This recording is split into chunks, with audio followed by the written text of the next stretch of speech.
Greetings and salutations, everybody. Welcome in today for episode 61 of the Pod Ones podcast. I'm your host, Char J, joined by my co-host, Luke. How's it going, everybody? And Hereth Productions. Welcome back, everyone. Hope everyone's having a great day so far. Today, we're going to be talking about Season 1, Episode 3 of Star Wars Rebels, aka Droids in Distress. We're going to be going into what it's like for R2 and C-3PO to be a part of the Imperial Senate, and we're going to be seeing the history of Zeborelios and a multitude of different things that we're going to be talking about in this episode. So, Luke, Hereth, are we ready to get the show running? Yeah. Well, first, I have to announce we got a new intro. Let's do it. Get ready. The Jedi Knights are all but destroyed, and yet your task is not complete, Inquisitor. The Emperor has foreseen a new threat rising against him. The Podwans Podcast. Oh, That's cool. That's Chris's audio, right? Yep. Courtesy of Star Wars lawyer or Chris. That sounded just like him. Thank you so much for doing that. That's amazing. That's gonna be our thing going through Rebels. So we'll have it for the next 2.5 years. So that's a plus. Yeah, I'm glad that we changed it from Anakin and Ahsoka to Vader because I feel like it's more appropriate anyway. Emperor Resistance will find something out in 2 years. Yeah. But who knows?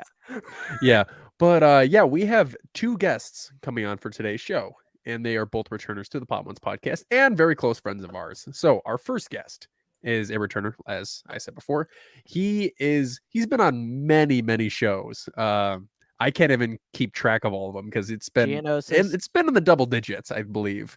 Yeah. But I'm not even gonna take the time to think about them because he has been such a supportive guest on our show and friend of ours. Let's bring in Aidan at Aidan Talk Star Wars topic. Hey, what's up, guys? How's it going? How you doing? Good. Ready to talk about some wars in the stars, you know? Attaboy. Yeah. Love it. It's been a long time since I've seen you. The last time I saw you, you had hair down past your shoulders. I know. Times change, people change. The last time I saw him, he handed me a pack of cosmic brownies, and I've never been so excited in my entire life. Yeah. The last time I believe I've talked to Aidan was Celebration. Yeah. It's been a few months. Yeah, it's good to see you, buddy. Yeah, and I was talking to Hereth about this earlier because the Obi-Wan Kenobi behind the scenes came out today, and I watched it, and at the very end of the documentary, you see highlights of Star Wars Celebration. Yep. And I was like, I got so emotional. It's just like you can't even remake this type of enjoyment. Energy, yeah. And the amount of fun that Aidan has brought to us when we were all in the hotel room, that was hilarious. So much fun. Well, I'm glad that I made everyone so happy. I can't wait till London. So Aidan is a very good friend of ours, and I'm glad that he is on today to talk about Rebels this time. Yeah. So it's time for Rebels, time for the rebellion. He brings that 4.99 star Uber rating with him everywhere he goes. Yeah, I forgot about that. Good one, Hereth. Good one. All right, so before we bring in our second guest, Aidan, where can the good people follow you on social media? Well, the good people can follow me on TikTok. Just at my username. If you put that in your search window, I'll probably pop up. Search window. I don't what do you call it? Like a search tab? Like I'm kind of whatever. Wherever you search stuff on TikTok, okay, that's where you'll find me. Yeah, so mainly TikTok.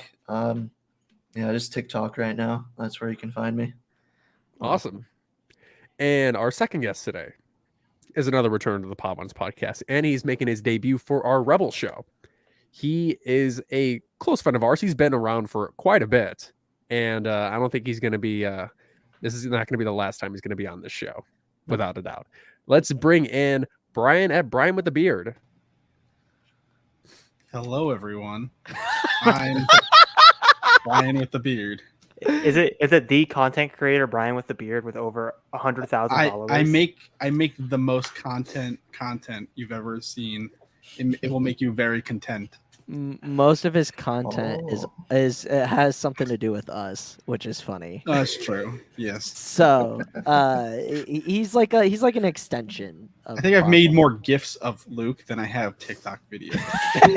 I'll be That's honest. probably true. That's probably true. But Brian, where can the good people follow you? I am Bryan with the beard with underscore for spaces on TikTok, Instagram, and then on Twitter. What am I? Gingerbeard man. Yeah. I think if you type in Bryan with the beard, I also come up. But that's where I'm at. Probably more active on Twitter than anywhere else. Yes. Dunking on people. Gotta love it. I tried to stop being like a menace on Twitter though. But every once in a while, I you're just mean, like, you It gotta has to say come something. out. Absolutely. Absolutely. Thanks again for coming on. But it is time for us to get into the episode. We're gonna start off again. This is gonna be a recurring theme. We're gonna ask our guests in 2 sentences, explain the episode in your own words. And we're gonna start with Aiden. Okay, 2 sentences, right? Okay. Yes, Mhm. 2 sentences. C-3PO and R2 show up. Ion disruptors are bad. All right. Brian. Gotta make money to get some food. Ion disruptors are bad, comma, and C3PO sells you out every single time to the Empire. Hello, is this the Empire? Please, someone come get us. Oh my goodness. Yeah, What a genius move that was. those those 2 droids. I tell you what, it's so interesting to watch them use. Like, it was so interesting to see them actually show up, because Mhm. I'm pretty sure this is like their first cameo besides the Clone Wars, obviously. I think this was the first time we saw them in any form of media after Disney had bought them, correct? Am I correct in saying that? I believe so. Yes. Yeah, because it would have been 2014, right? Yes. It is. Yes. 2014. So that was their first introduction into animation during the Disney era. So it's interesting because it's like you see them, and it almost takes you out of the episode a little bit, because you're just like, you're trying to learn these new characters, and then right off the bat they give you 2, like the 2 most common characters in all of Star Wars, right? Mhm. But we're gonna get into my section. I'm gonna talk about the story.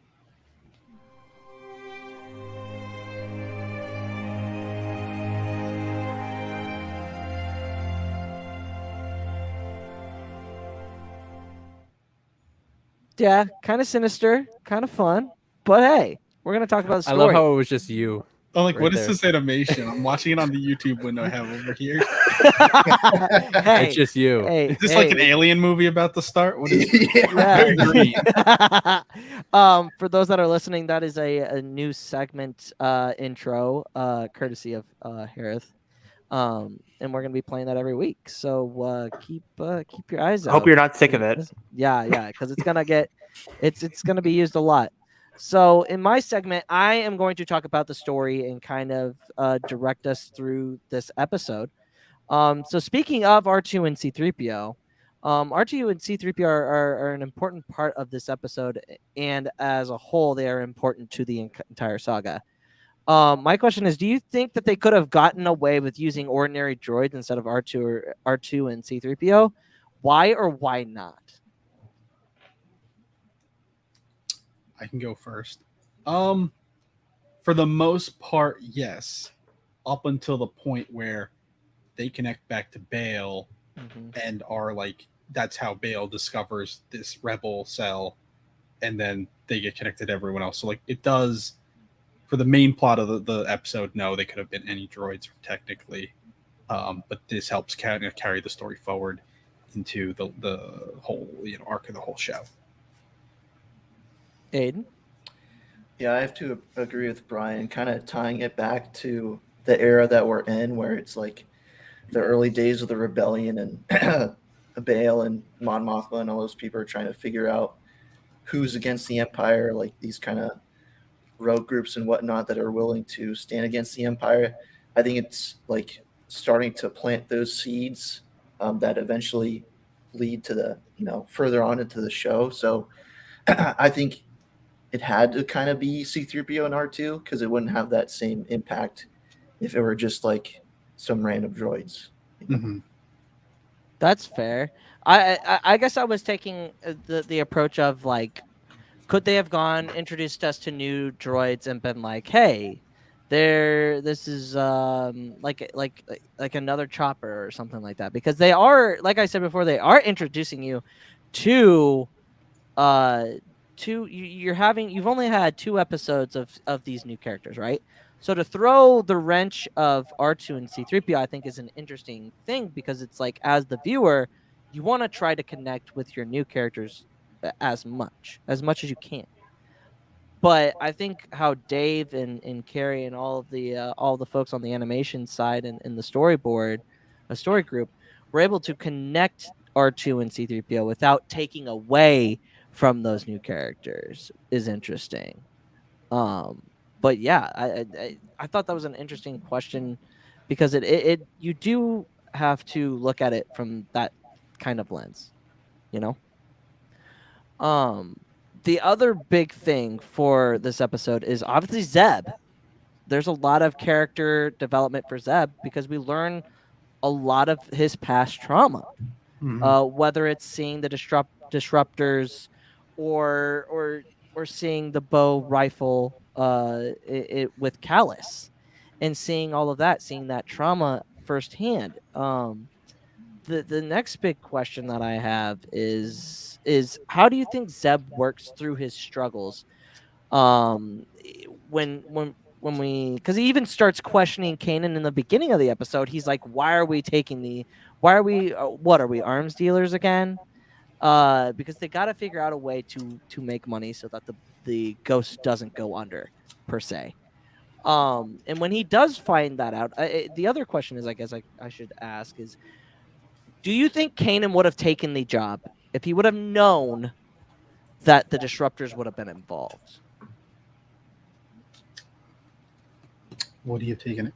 I mean, I guess are we assuming that he knew, that Kanan knew that the T7 ion disruptors were what were used to kill the Lasats, or he didn't know up until this point when Zeb? I didn't. So the way I interpret it, and I had to rewatch the episode again before I came up with this question, because originally I thought that he had no knowledge that had happened to Zeb. Said. Yeah. But Hereth says it to Ezra. So if Hera knows, Kanan has to know, right? Mm-hmm. Probably then, yeah. You that know? Makes no sense. And then you also look at the reaction that he has when he sees those disruptors as well. Mm-hmm. You know? And it's kind of at this point to where, I mean, in this point in the Rebels story, they're just trying to make ends meet, and they're almost they got to do what they can to survive. But yeah, it's Bryan, not to derail the question, but I just had to explain that, I guess. So are we going back to you first asked us so about if he would have known trauma or about this? So about the first question, it's kind of a throw-in question. Okay. Do you think Kanan would have taken it knowing what Zeb has gone through? Probably not. I think Kanan is understanding enough to realize like maybe they shouldn't meddle with this, or at least they could have gone into the mission knowing they might just like destroy them to make sure that the Empire wouldn't get their hands on them. But yeah, I don't think he would be as willing to like redistribute them to an arms dealer who at which point when Zago has them, like he doesn't know who he's selling them to. For all we know, he could be selling them back to like a different part of the Empire who's buying them, you know, still in another shady manner. So because the Empire in this case was basically buying them from an arms dealer. And so they don't know where those came from to begin with anyways. And what about you, Aiden? Yeah, I think ultimately Kanan wouldn't go along with it. Kind of just understanding Zeb's relationship with those disruptors. It's kind of, I feel like it would be that shared loss of like Kanan, what happened to Kanan's family, like the Jedi, and how they were completely wiped out, and now you have Zeb, who was wiped out by the same entity, the Empire.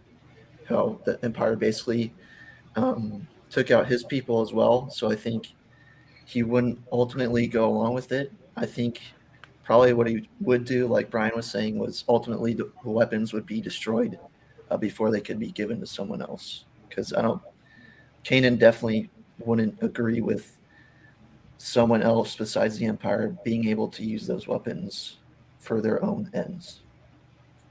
No, yeah, definitely. I just found it interesting, and I always wanted to ask that question because it does vague the question because of the way Kanan acts like he knows what the mission is. It's always a question of like, does he really know? Because obviously he doesn't towards the end. He's like, he doesn't know what they're doing. He doesn't know what they're like. He's given very little detail. Well, I was under the impression that they just knew it was like prototypes for weapons. They didn't know what weapon it exactly was. They just knew it was Imperial prototypes that they were going to use for something. And then when they got there, they're like, "Oh, it's T7s." And then the way when Zeb reacts, Hera's like, "Oh, they're T7s," and then she puts it together. Like that's always how I interpreted everything No, in the yeah. episode.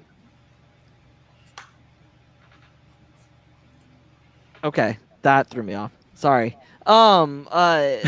Like I was saying earlier, yeah, Zeb struggles a lot. Like this is the most, like I was saying before, Zeb literally has the most character development in this episode because it is very much traumatic for him.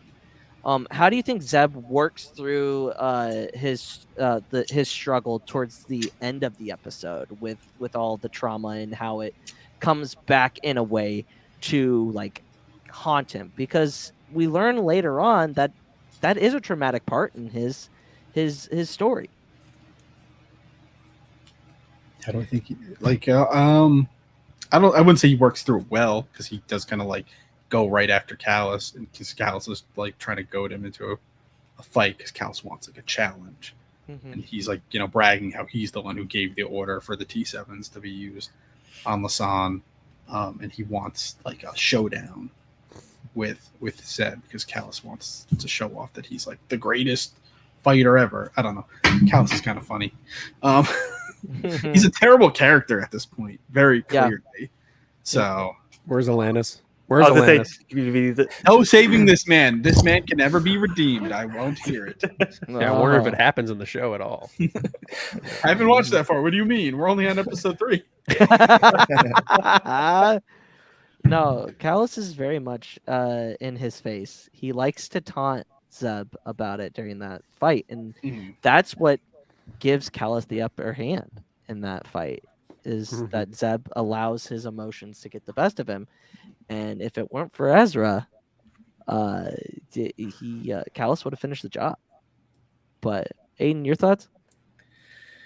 Yeah, I think Zeb didn't really have time to react to what was going on around him in terms of like reflecting on like gathering all his thoughts and trying to convey his emotions on the matter to like the rest of the ghost crew and whatnot. And kind of ultimately he had to react to what was going on in the moment, especially when Callus shows up near the end of the episode, and he kind of falls trapped to Callus's taunts and whatnot because he's just in this very emotional state where like these old demons have really risen to the surface because of what he's been seeing throughout the rest of the episode. So based on that information, I don't think he really could have worked through his problems and his kind of demons without more time, because it was kind of like, we're going here now and we're doing this and we have to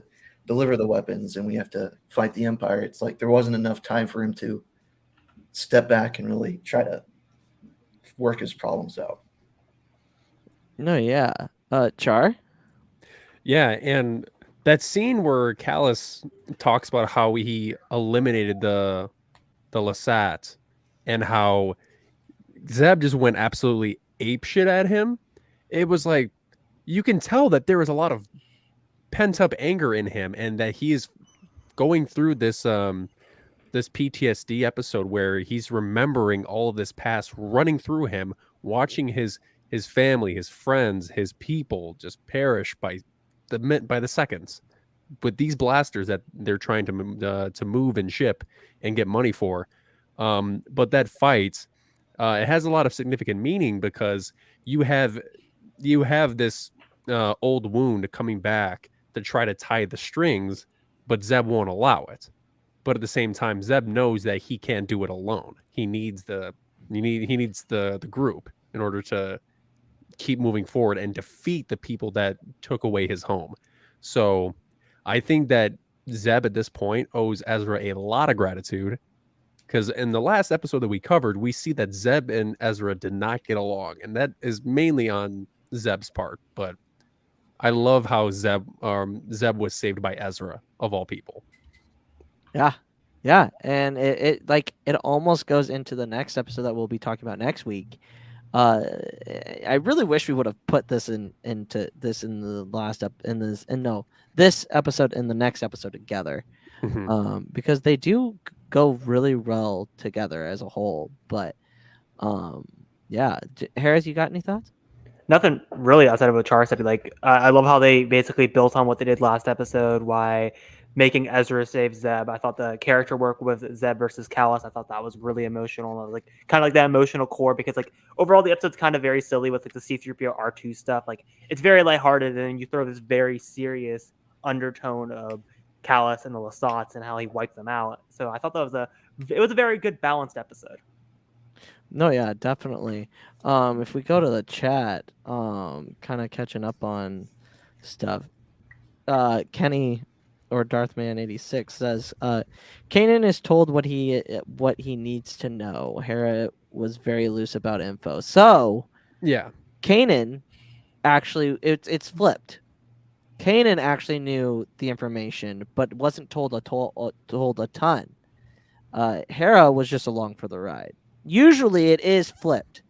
Usually Hera gets all the missions and stuff like that. So that's something that needs to be brought up. And then he says, by beating the crap out of Callus, in this part of the story, Zeb is still trying to be strong, but can't do it alone. But he can't do it alone, which is true. When you find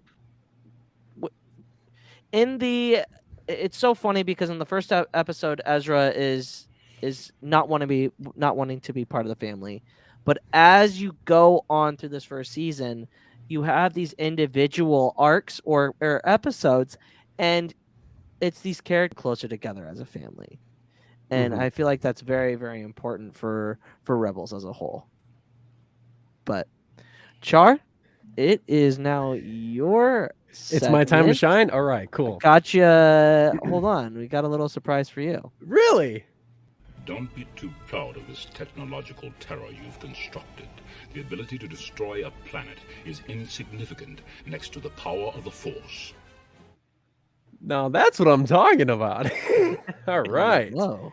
Okay, so we are going to be diving into the lore of Droids in Distress. So today's lore will be about the weapons of Star Wars, just because of the fact that a lot of this episode had to deal with weapons and the fight between Zeb and Zeb and Callus and the T-17 ion disruptors. So the lore of this episode is, the episode deeply dives into the history of the T-7 ion disruptor and what it done to the Lasat people. A fun fact about this weapon is that you can use it in the 2015 Star Wars Battlefront video game as a regular pickup. And let me tell you, it does pack quite a punch. It's fun to use, but not in terms of Zeb Orrelios' case.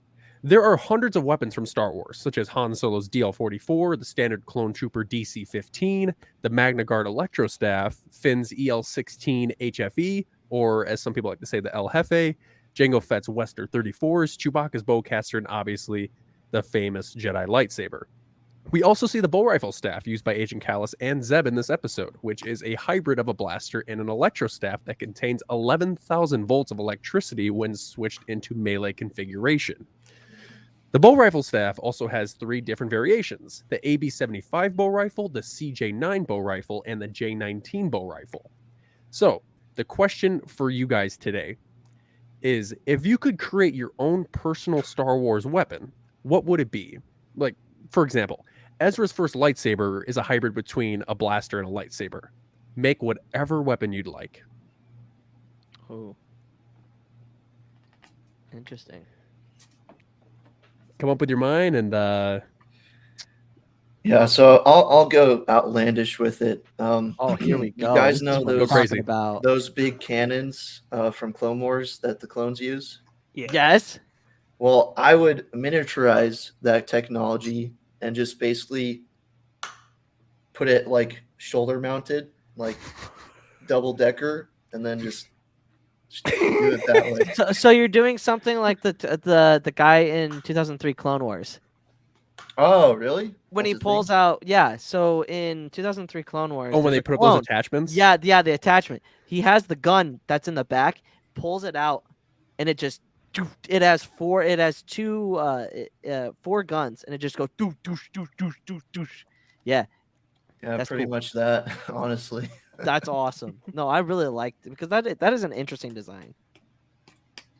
I personally do appreciate the blaster saber that Ezra builds, because what's better than when you're like locked sabers with someone than just shooting them in the chest? They're never gonna expect it, and their saber is already being utilized to block. Like, they can't block that; they're screwed. It's like point blank range. It just blast, boom. Yeah, but well, what color lightsaber would it be? And like, what would it just be, like a regular like stun blaster? Or would it be like? No, see, it'd be straight up like blow them to bits. Miniaturized T7 ion disruptor with a green blade, just hits them, vapor blasts a hole. So it's like this, but Gone. it's gone, like, gone. They're just gone.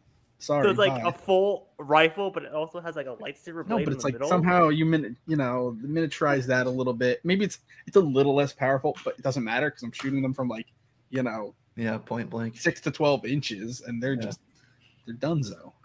Because if I remember Bye. correctly, with Ezra Saber, you have to deactivate it, then you can shoot, but you have to reactivate it. That's lame. No, I don't want that. 2 individual power sources so you can use them both at the same time. It would just There you disintegrate go. the person like a Yes. a Din Djarin phase pulse blaster. Yes, they would Yeah. not be ready for that. They'd be like, you'd be like, and then just. No, Damn, we yeah. gotta get Chris in here to say no disintegrations. Damn. What are they gonna do? Like pull out another lightsaber and block your blaster shot between yours? Like, no, they're done. It's over. Perfect weapon. Kenny said it's a 6-shot repeating gun, really bulky, but feels and looks a badass. So he wants to be like an old Western type of guy. He wants a Gatling gun with like the shoulder strap that you're like, that you're, like, putting around. No, yeah. But isn't that essentially just the heavy weapon from Battlefront 2? Yes. Yeah. Yeah, Yes. the Basically. Z6 rotary cannon. And Yeah. I think that's even in 2003 Clone Wars 2. Doesn't one of them have like a Yes.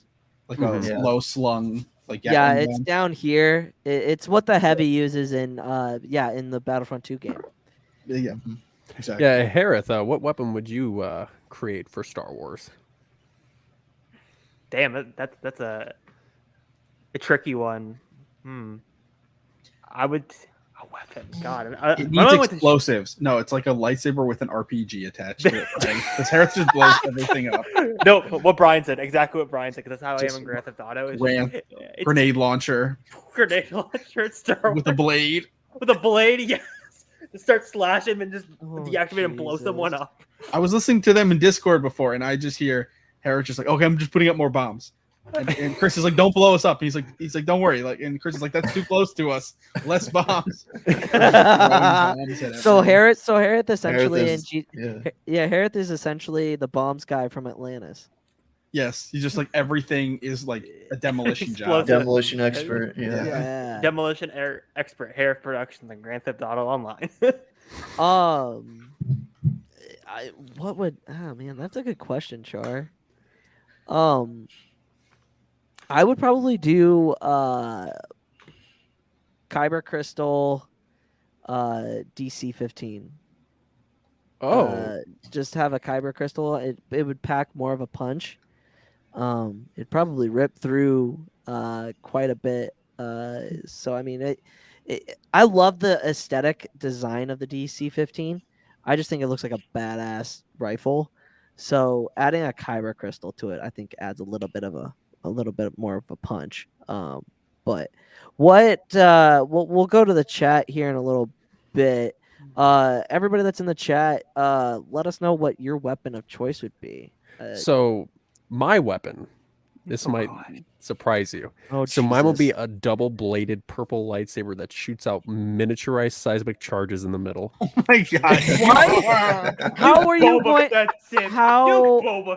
How? Explain how you're going to be able to do that. So you know how when you have a double-bladed lightsaber, you hold the Yes. middle of it sometimes. So Are what I you would just do gonna is are you just gonna open it and then kick So it? does so yours what you do fold? Wait. Does yours fold or no fold? no fold. Okay, no fold. So would it be Yeah, because it would Inquisitor break the style? charges. Would wanna it be Inquisitor self-destruct. style where you can fly in the air and then drop the seismic charges? for Like an aerial attack? bombardment while you're flying away with your helicopter. No, but I need some space for my seismic charges. And, Yes. like if it It's gonna be collapses, like a it's thick like blade. It's gonna be like thick. yeah, it's gonna be like a Lego Thick. blade.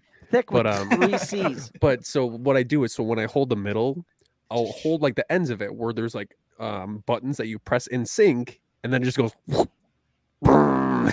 So does it shoot like a little seismic charge, like Yeah, the we're bomb trying to. comes out, or just shoots just the wave out?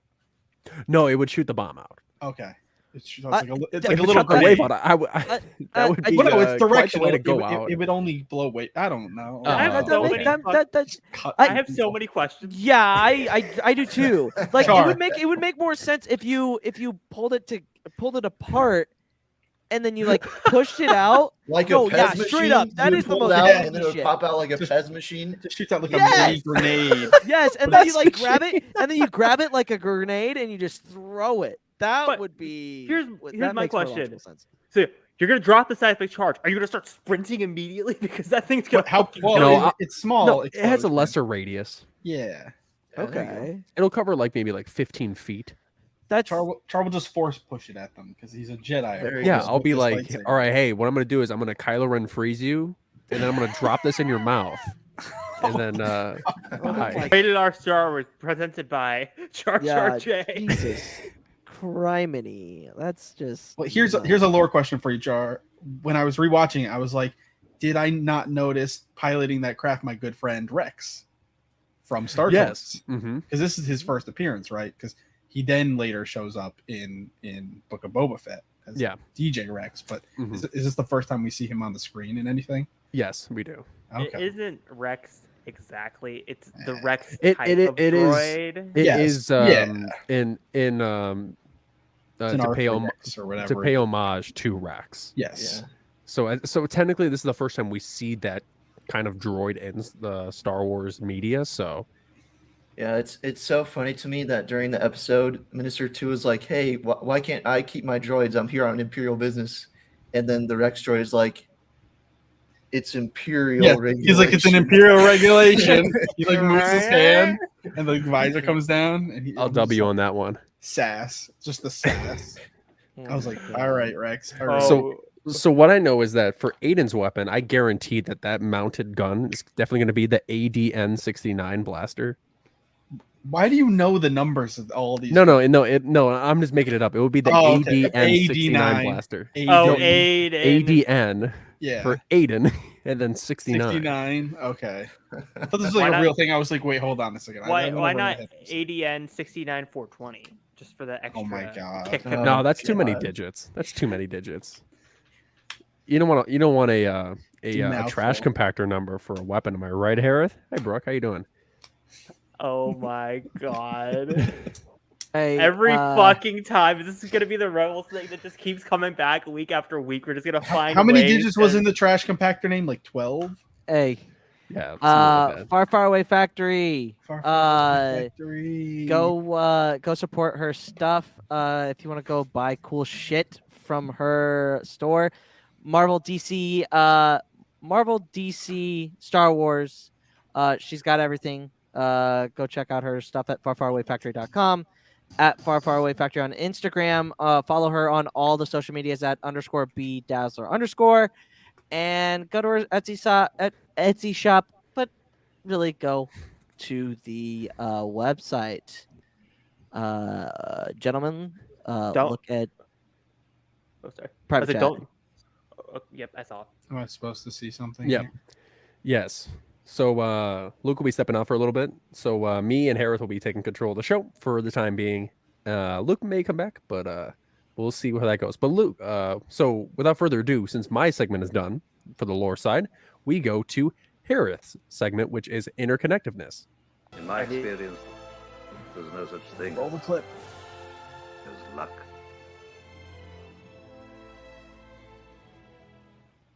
I was about to say, how the hell is we're gonna roll the clip, and he did. Guess Yeah. Luke's just watching from the shadows. Yeah. Well, Like I Emperor guess he just Palpatine. wanted to do that because it was like the grand opening of these new I just uh, imagine it. He's like this, and he's just like click. yeah, it was just the new intro, but I'm sure that he wanted to do that for the one time. But Hereth, go ahead and dive into the interconnectedness of Star Wars Rebels, the episode Droids in Distress. Well, there's not that much going on this episode, so as you guys already mentioned, this is the first time we do see a fun nod to the ride Star Tours with Rex. So I gotta ask you guys, like, what was your initial reaction to seeing a variation of the Rex droid in this episode? Oh, there's a childhood reminder, you know. You're just like, the motion sickness reminder. When you sit in the first row, because the first two rows are just fucking brutal on that ride. You're just like automatic motion sickness. You got to sit way in the third row to fucking survive that ride. Yep. Yeah, and I really enjoy that he's in this episode. What the fuck? That's me on Star Tours. Wee. Oh yeah, when Vader's force pulling you. You're just like, whoa! No, but I really love seeing Rex in this episode too, because this is like the first time we see that kind of droid in a Star Wars production. And after seeing it in the Book of Boba Fett and seeing it in the Halcyon Star Cruiser, and there's so many different places now where that type of droid is being presented. It's just so cool to see it for the first time in this particular show.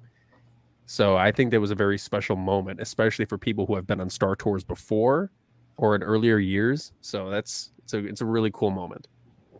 Oh yeah, for sure. So like again, I remember when I first saw it, I was like, oh, that's cool that they put that little nod in there. I also love how they got the original voice actor back for Star Tours. Like the actor for Rex is actually the voice actor for that. I thought that was a little cool little detail. Again, I don't know what the fuck the 3 interesting facts are going to be this week, but You kind of hit it right there, but I actually know the name, and there's actually more to it. So you'll find out soon. That's actually the first fact. Wait. So wait, I Char, give you half credit. You said in the past, you're like, oh, Hereth will never guess my 3 interesting facts going forward because I go so obscure.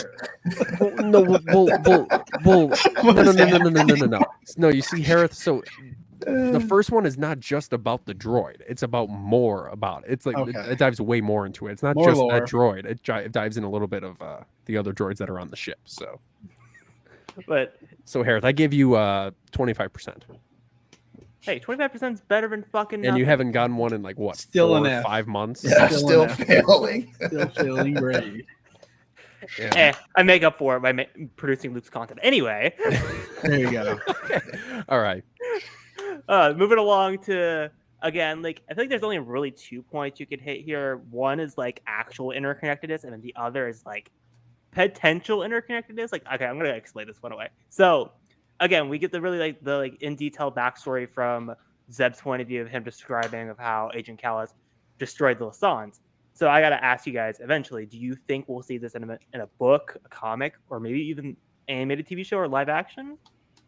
Because I think we're gonna see it eventually in some media form. I don't know if we'll see like the destruction of Lasan, but like we definitely will probably go back there prior to like the genocide, if that's what we're gonna call it, of the Lasat people. Because like it's everyone wants to see that. Like all we get really of the Lasat is Zeb just like once in a while talking about it, but like it'd be really cool to like spend a little time and explore that world. I don't know. I mean, Bad Batch could go there. Yeah. They really could.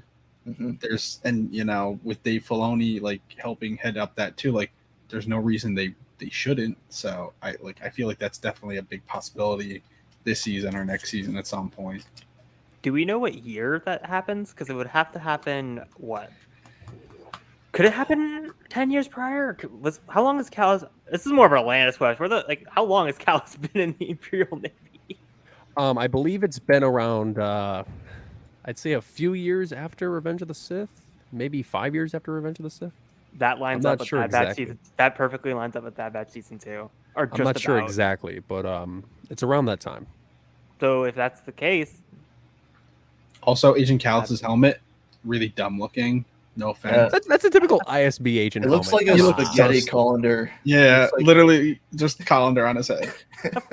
He looks like an idiot. That thing's not going to protect your head from much, anyways. It's more like I'm ready. It's like for if battle. you need to make pasta in the field, then you're good. But other Well, it's than that, it's like the bowl to boil the water in, and then the colander under on top of it, so you can kind of Right. strain. It's like all in one device. It's like as seen on like TV. you just take it apart and then you can make pasta. Yes, You know? exactly. There And then you you have go. a bowl to eat it out of too after you strain it. There you go. Right, It's perfect. it's as useless as Daemon Targaryen's helmet in House of For the only Dragon. 3 payments of $24.99. Plus shipping and handling. Plus, I just want to see Zeb in live action. Oh my god. I feel like the only time where we could see Zeb in live action is most likely Ahsoka. But who knows? But if Who knows? Yeah, I know M thinks that we could possibly see a Lasan in Andor, and that's how they're going to test out how it's going to look, and then they bring Zeb into Ahsoka to see. Really? That there That's- could be a that's- Lasat. Okay. That's her. Huh. That's her kind of one of her theories that she has. But I hope it looks good, and I don't have to listen to everyone complaining about another animation character right. not looking. oh, good even if it enough looks in live action. even if it looks amazing, you know people I are going to bitch know. no matter what. It just comes with the territory. That's at this just point. how fandom works, I guess, nowadays. like the thing with the Lasat is because like it's based on like the concept art for Chewbacca, right? Mhm. Like Yep. it was a really terrible looking thing to begin Yeah. with. So like even in live action, like he's part skin, part fur. Like I don't know. Like how do you like what is looking good in that case? Like I don't know. I don't know what anyone really expects it to look like. So Yeah. Probably Well, gonna I mean, Brooks said just make it look like Jaro Tapal. true. essentially, mean, there you he go. does look like really good in live action. Yeah. Yeah, I mean, the closest thing we get to a live action Lasat is Jaro Tapal because I mean Zeb is animation while Jaro Tapal is next to a motion captured human, but like that's like probably the best way you could picture a live action Lasat. So Sure. yeah. Yes. I was gonna say if we ever do get Zeb in live action, do you think they would actually bring Steve Blum back? Because I would assume they have to, because Yeah. like, he's been the character for so long. Like, there's no reason to replace unless you have to. I mean, if they brought Corey Burton back for Cad Bane, then I definitely say that they would bring Steve Blum back for Zeb. You know, because he is that character. Kind of Oh, like, Garabast. yeah, right. I'd love to hear that again. Okay, if you want something though for lore that has nothing to do with Star Wars and interconnecting this to other things, every time I hear Minister Tua talk, the only voice I can hear is something else also done by the voice actor, is Phil and Lil from Rugrats, because it's the same voice. I also hate that character. I hate Minister Tua. She's like the worst. When she finally, well, spoiler alert, when she meets her end later, I'm like, bye. I also love the line of like when Sabine's sitting behind her and she's like, "Oh, I can translate it for her because I was a 5-star Imperial Academy recruit. Oh, you're a 5-star just like me? Come over and translate." It's just like, fuck you. I remember when I was in my 5th level at the Imperial Academy. Oh, Yeah. memories back when I was learning to become a fascist. I learned how to take Huh. over fucking Lothal and dominate that. No Carl Urban, no other answer is needed. Oh, I love Carl Urban. Imagine Carl Urban in Star Wars. I wonder who he would play. If you say Zeb, I may break. That's what Kenny's talking about, right? Like that's what he wants. Imagine Zeb just saying, "That was diabolical." I need Bale going. Just yelling the C word the whole time. I was Just about to everyone- say All it, my I was like, boys what? fans. God. I almost broke through what I was gonna say, and I was like, I'm not wait, gonna I say it. shouldn't do that. I'm I'm not not gonna saying do it. it. I'm not doing I'm it. not Only Chase. I'm not Chase said Bale. it like 3 times on that episode. Yeah, I'm the not only saying way it. we're gonna have anyone say that is Bale because I guess that it's But either way, British slang. Zeb is Carl Urban. Conspiracy Cantina, what's going on, dude? What's going on? I don't know if it's X-Core or DePaul, but hey, I'm man. assuming it's DePaul. DePaul It's because DePaul, X-Core but- was already here. Yeah. Unless the X-Core. So presuming that is DePaul, Hope you're having a great night, DePaul. It's good to see you here. But Hereth, do you have any more to add? No, that's it for my segment of interconnectedness. All right, so that is the end of this episode. So before we end, obviously we have my segment, which is the 3 interesting facts about this episode. Hereth, you kind of touched a little bit on the first fact, but that's about it. All right, so we're going to dive in 3, 2, 1. 3 interesting facts about a certain Rebels arc that you didn't know about until now. Part 2, Droids in Distress Edition. Fact 1, droids, and more droids. Paul Rubens, known to many as Pee Wee Herman, provides the voice of the XR-24 pilot droid, a nod to his famous role as Rex, the original Star Tours pilot. Lurking in the back of the Star Commander shuttle is a Lothal protocol droid, which was based on early Ralph McQuarrie art of C-3PO. Fittingly, this droid and C-3PO share a frame with R2-D2 and Chopper, which Chopper was also the concept art for R2-D2. Fact 2, the secrecy of Imperial schemes. The fact that the Empire has to surreptitiously acquire ion disruptors that were banned by the Senate is indicative of the era.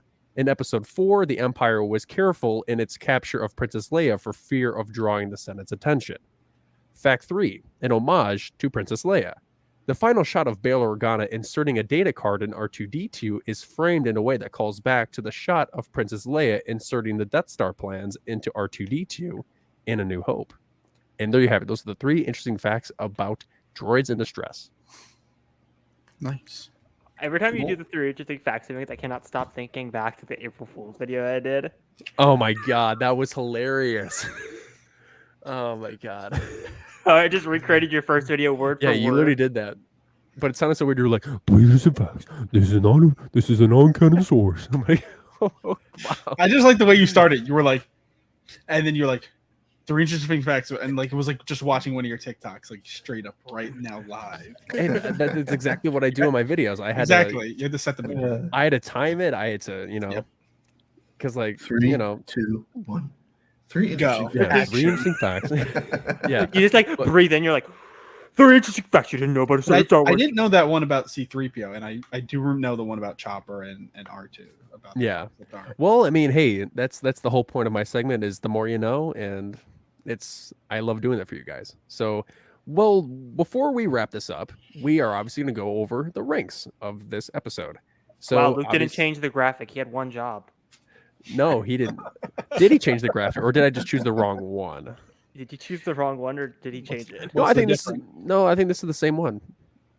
Because if it's supposed to be the Imperial ranks, so they changed it to the. Oh. No, that's the only banner I see. So I can read off the Imperial ranks for you guys. Okay, go ahead. So instead of the Jedi ranks, because it's now it would be instead of youngie to be ensign, instead of Padawan to be lieutenant, instead of Jedi Knight it would be captain, instead of Jedi Master it'd be admiral, and then Jedi or Grand Master would be Grand Admiral. So there's that new version of it. I would probably go with, what was the third one for good? Captain. Captain? I guess I'd go with Captain. It's a solid episode. It's got some nostalgia because you bring back Bail and R2-D2 and C-3PO. And I like the kind of like exposition of like some of Zeb's background and stuff like that. Nothing too crazy, pretty solid all around. But like, nothing like super wow kind of factor to this episode. Not to me at least. Mm-hmm. Yeah, Aidan. Yeah, I give this one a captain as well, especially for the stuff that we learned about Zeb during this episode, and kind of playing those seeds to how the crew will eventually be a part of the greater Rebel Alliance and all kind of that sort of stuff, and kind of Imperial politics during this time as well is interesting to see. So this episode gets a captain ranking for me. Awesome. Hereth? I would have to agree with the group. I would say captain. Maybe only captain on the verge of becoming an admiral. But it's a good episode. Yeah, I also agree. I think this one is a captain just because we finally get into a backstory about Zeb, and that this is the first time we get introduced to Ezra's Force power and the beginning of his Jedi training with Kanan. I love how Kanan says that it's going to be his formal Jedi training, but how is there such thing as a formal Jedi training? I feel like they're just Jedi training, but it's like I don't know if you have to wear a suit and tie or whatever. Well, But I really was- enjoy the concept that was in this, just showing the ruthlessness and the secrecy of what the Empire is doing behind the Senate. Because at this point in time, the Senate is a very big part of the Empire, and you're going to see this a lot in Andor. But in A New Hope, we learn that the Senate has no control over the Empire. So, yeah, I give this one to Captain. Hereth, were you about to say something? Yeah, I was about to say, if I was going to describe the episode in 2 sentences, I would have said whiny space teenager wants Jedi training, plus something happens with Zeb and Kallus. Yeah. Well, I didn't explain it, but I was going to say Zeb has PTSD, L guns. Exactly. That's essentially what I would say. But yeah, that's going to be the end of the episode. So let's go in here. Kenny said lieutenant, and Ven said Ven said Skywalker. Ven said captain. Skywalker. What is that on the Imperial rankings? Sorry, Joe. Sorry. I mean, hey, Joe, if you want your name to be one of the rankings, be my guest. But that is the end of the episode. Before we leave, let's go ahead and go around the table and see where we can find you guys. Bryan, where can the good people find you? You can find me on Instagram, TikTok, and Twitter. Mostly active on Twitter, I think at Gingerbeardman. All right, Aidan? Find me on TikTok. Just put my username in the search function. You'll find me. In the search function. Search me up, good people. You can find him. You can find him at the ATST show. Yeah, Sure. the ATST show. Hopefully, new episodes will come out. I don't know. I don't know. Yeah. What kind of format of your show is? Who's gonna make new TikToks first, Aidan or me? We'll see. We'll see. I say, I don't know, Bryan. Your camera's looking real good. I gotta say that. This is an iPhone as a webcam. What? Yeah, the new version of macOS, you can use your iPhone as a webcam on a Mac. What? It's pretty sharp. It's pretty good. It's very nice. Hereth, where can the good people find you? You can find me on Hereth Productions on TikTok, Instagram, Hereth_edits on Twitter, and if you could find me here at the Pod Ones Podcast. All right. And Luke. Oh wait, whatever. Hey, good people, you can find me on TikTok at CharCharJ, and you can find me on there at the same handle on Twitter and Instagram, and you can find me at the Pod Ones Podcast every Thursday as we cover our Star Wars Rebels rewatch. Next week we'll be covering episode 4, which I don't know what the title is. Hereth, do you know what the title of that next episode's going to be? I don't remember the episode title. It's just the one with Zeb and Ezra where they go in a TIE fighter. Oh, it is Fight or Flight. Yeah. Fight or Flight. That's what next episode's going to be covered. And you can find me every Sunday on the House of the Dragon watch along. And you will never find me on any of those because I'm recording all of them. I'm in the background in the shadows like Luke is right now, controlling everything. Rings of power tonight, everyone. Yeah. Hey, Luke, where can the good people find you on the social medias? At the Pod Ones Podcast on TikTok, at the Pod Ones Pod on Instagram, and at Pod Ones Podcast on Twitter. I just want to show Char one more thing. What was that? 3 interesting facts about a certain Rebels arc that you didn't know about until now. I knew I was there. Yeah, that's okay. No, I have to go over the 3 interesting facts again. All right, 3 interesting facts about a certain. Oh my God! No, we're done. Anyway, We're done. all right. Thank you guys for all watching. If you haven't already, or if you have not, go ahead and subscribe to our channel. I would really appreciate that. And if you leave a like on this show, and just stay tuned for more content coming up in the next few weeks, because we have a lot of stuff that we're going to be producing. And when Andor comes out, it ain't going to stop there. So, yep, absolutely. Go check out the Rings of Power reactions, because hey, if you want something to do before the new episode drops, go watch the reactions to them. Also, go watch the House of Dragon stuff. They're both great. Yep. Isildur. Numenor. Show up. Numenor. That's gonna be it for this one. For Light and for Life. we are all the Republic. And may the Numenor be with you. be with you. Always. Don't buy Ion See you Destructors, guys. everyone. Good God.